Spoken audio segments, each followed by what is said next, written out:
Last week, I spoke about harvesting, which is the same thing as reaping or salvation. It ended when the Lord's portion was taken to the temple and Yeshua was put in the new tomb.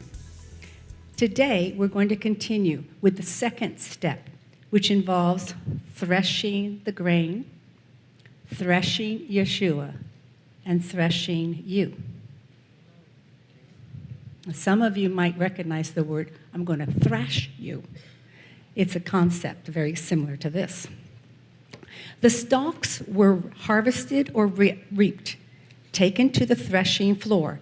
Under ideal conditions, it was an open, smooth, flat surface with a low wall around it.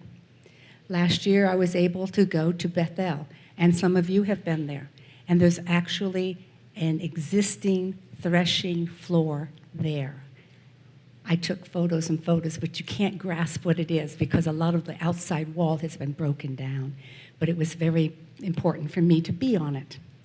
Now, when Yeshua was captured by the soldiers and taken before the elders, they also surrounded him like a wall so that he couldn't escape, or so they thought. Luke 22:54 and 66 says, Then took they him and led him, and brought him into the high priest's house. Peter followed afar off, and as soon as it was day, the elders of the people and the chief priests and the scribes came together and led him into their council, saying, and then in Luke 23:1, the whole multitude of them arose and led him unto Pilate. But what about you? Were you ever on a threshing floor? I don't mean the one I was on in Bethel, but spiritually. Are you standing in one now, being threshed? Now, after you were harvested or reaped from the world, or perhaps you haven't been yet, but you will be soon, the Lord will put you on his threshing floor, and his arms form that wall around you. Yeshua says this about you in John 6:39. And this is the Father's will, which has sent me, that of all which he has given me, I should lose nothing, but should raise it up again in the last day. That's what the children are doing. They are searching for any of the seeds that have not been picked up. Not one was to be left. The threshing floor is his. It's the place where you can no longer hide from the Lord. He will find you if you are his child. Now, what tools were used? For small quantities of grain, a cane, something like this, was used for threshing. And the grain really wasn't bruised. You could also do it by hand. I have one here. Every one of these hairs have little stickers, little barb-like things. But when I harvested my first crop, I did this.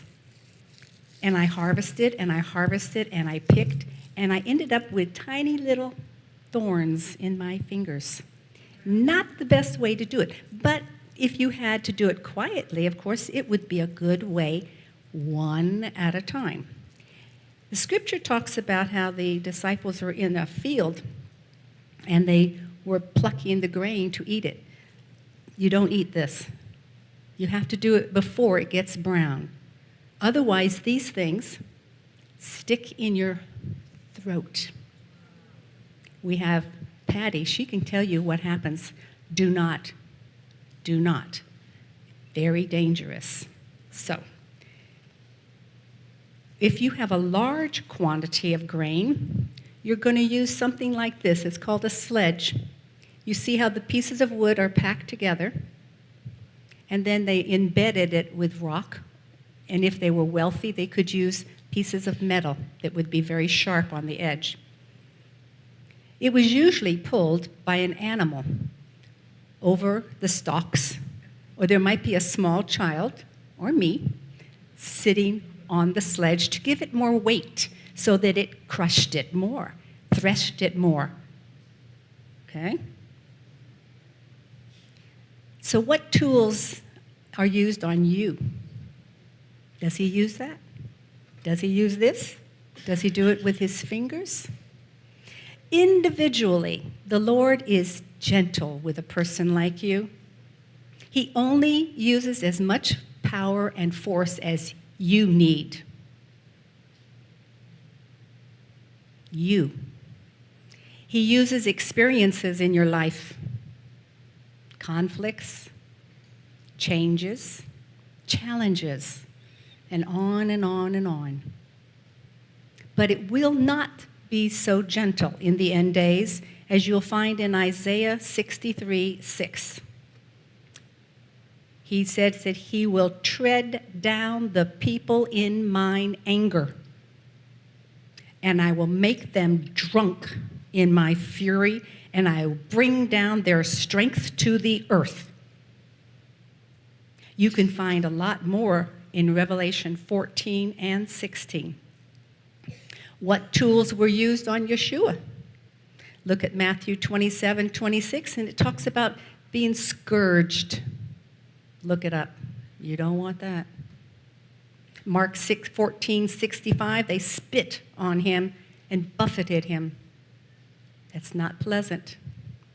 Mark 15:19, they smote and spit upon him. Luke 22:64 and 65, and struck him and blasphemously spoke.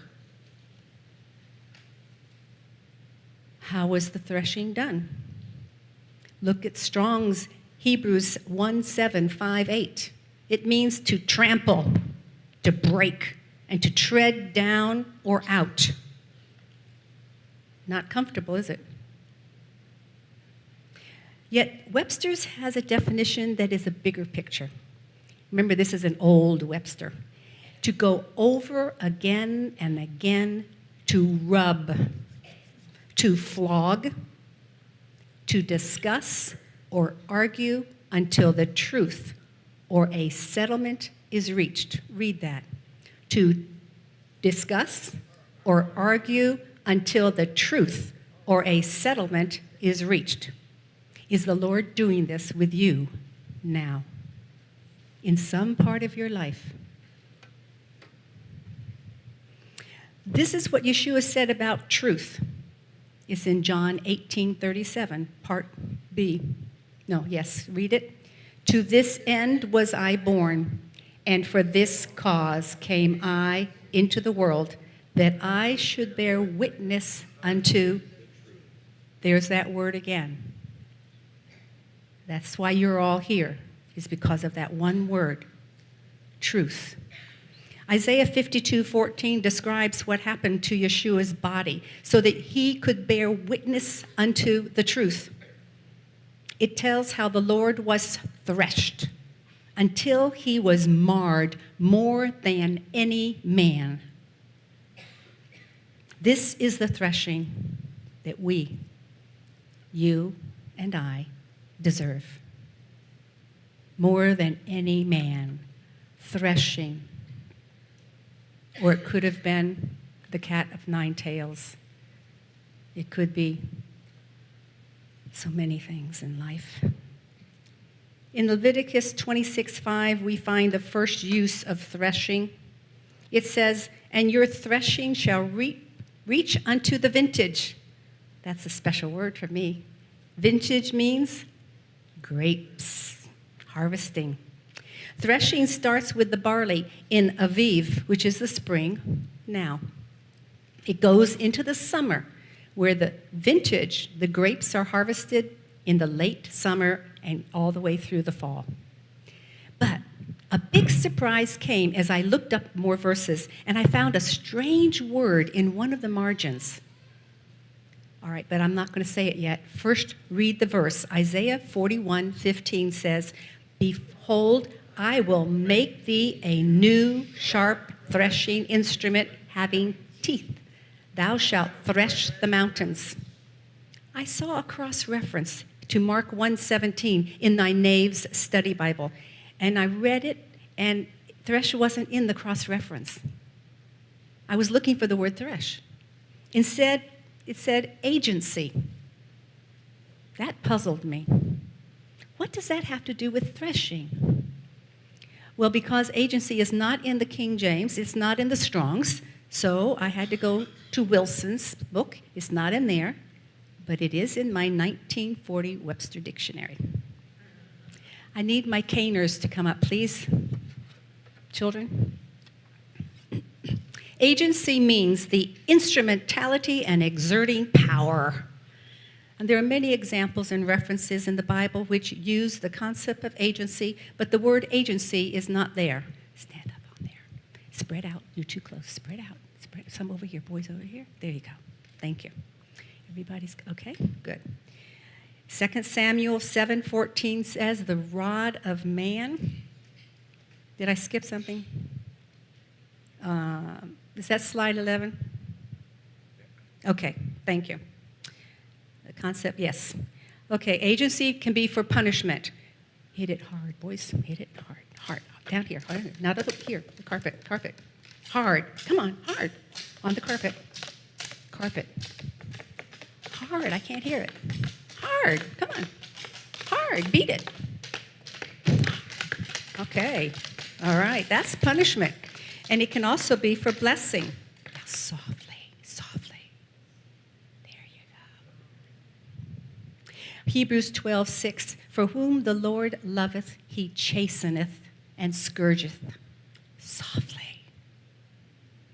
Psalm 94:12, blessed is the man whom thou chastenest, O Lord, and teachest him out of your law. It can be a blessing or a punishment. These occur in your life because the Lord only corrects those he loves. That's all. It can be softly or it can be hard.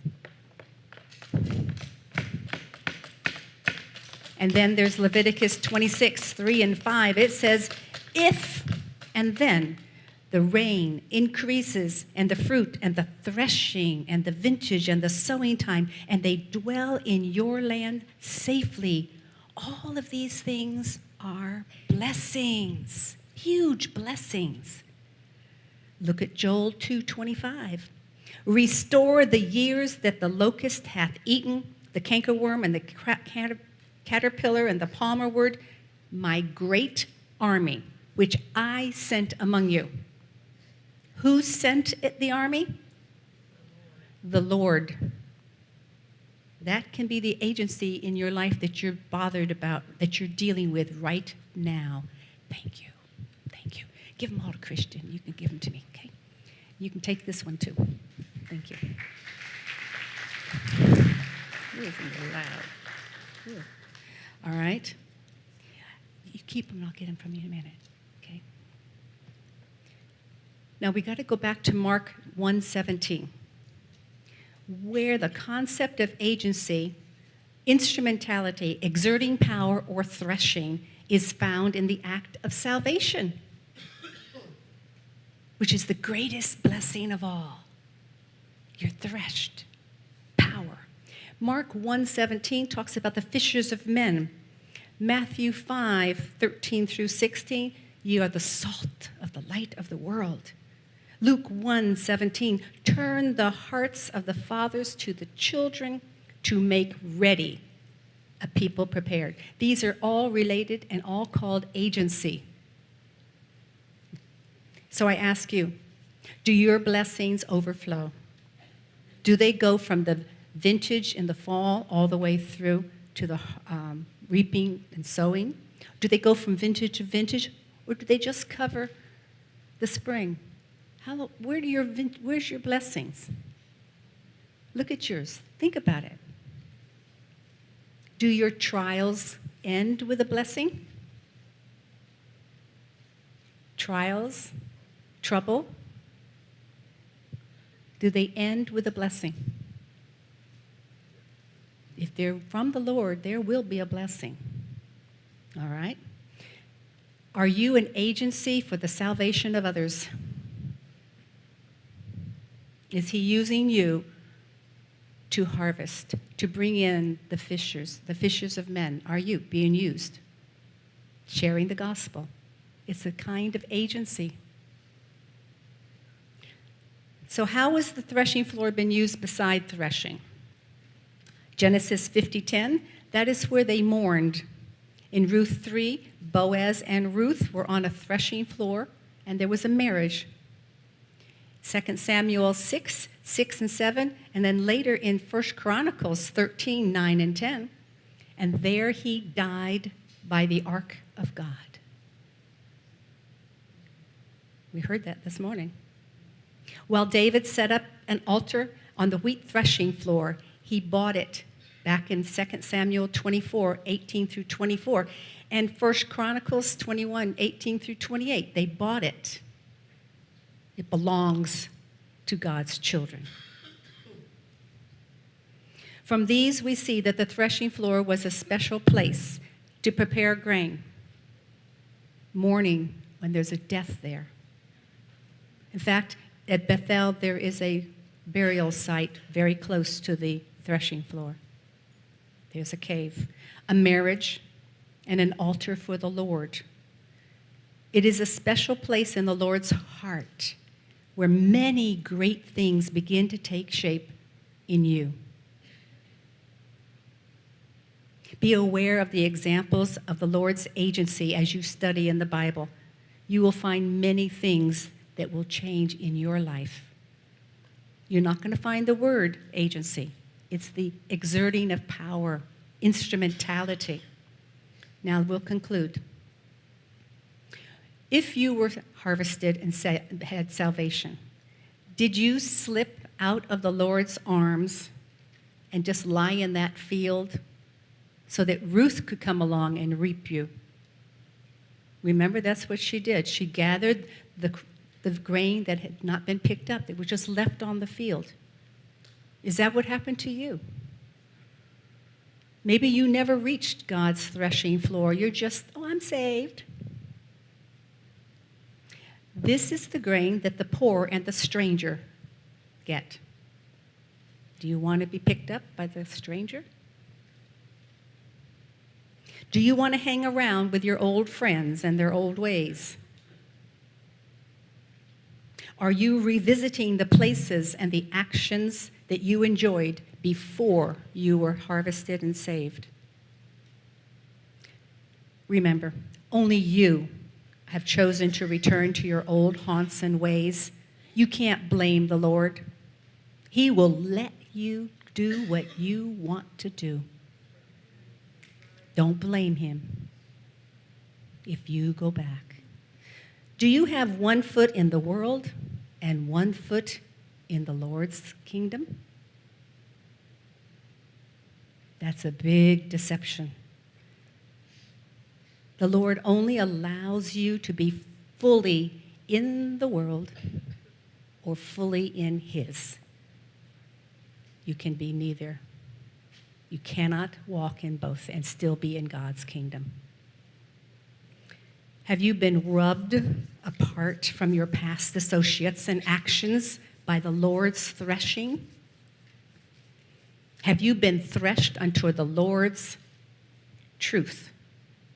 Not man's truth, not your truth. His is in your heart. Is that where his truth is? Remember what Yeshua said in John 18:37. To this end, read it. To this end was I born, and for this cause came I into the world, that I should bear witness unto the truth. Everyone that is of the truth heareth my voice. And one last thing. I want you to see yourself as a stalk of grain. Before you were harvested, or if you haven't been harvested yet, look at yourself now. Someday you will be. It's harvest time, and you are firmly rooted in that field of grain. Where are you in that field?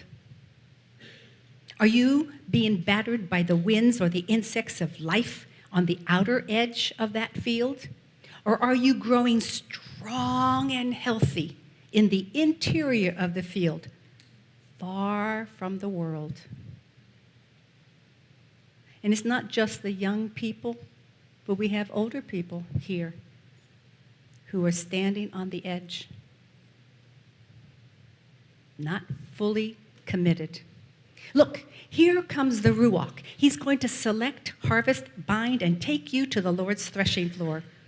Is he going to need that cane, or is he going to use that sledge to separate you from the world?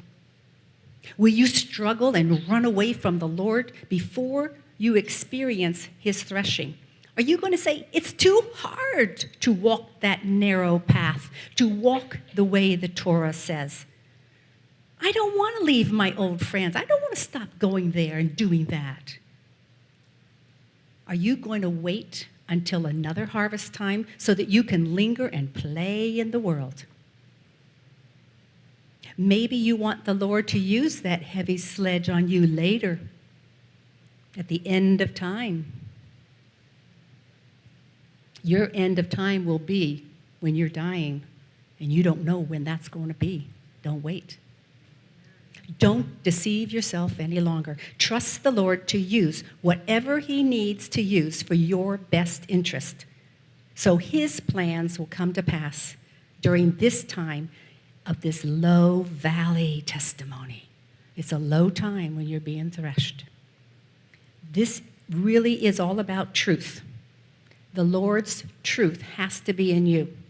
Let the Lord tread you, rub you apart, break you over and over until his cane is not needed, so that his truth is reached in you and you are completely separated from your old self. The Lord starts cleaning you up with that first pass of the sledge, or he might just hit you with a cane. It depends on you. The first pass might not finish the whole job. He might have to go over and over with more problems in your life to get a few more things off of you, more addictions, more habits. But he will separate and break that world from you piece by piece. He will repeat and repeat until you understand only his truth. The younger you are, young people, the whole lot easier it is. The longer you wait, there's a lot more threshing to be done. Do it. It can be done a little over time or more and more as you age. Just like Revelation 12:17, the remnant of her seed must be created. It will end as soon as the Lord's truth is in you. How long is it going to take? Today's not a bad day to quit and turn yourself over to the Lord. You know that his plan is best. Be still. The Lord is near. He's watching you. Only the right amount of threshing will he do. His arms are waiting to surround you on that threshing floor. He desires you just like Boaz wanted Ruth. He's your kinsman redeemer. He loves you. He wants to wed you. The Lord loves you. And you, and you, and you, and you, and you. He loves you, and you, and you, and you. And you. All right, Lord, thank you.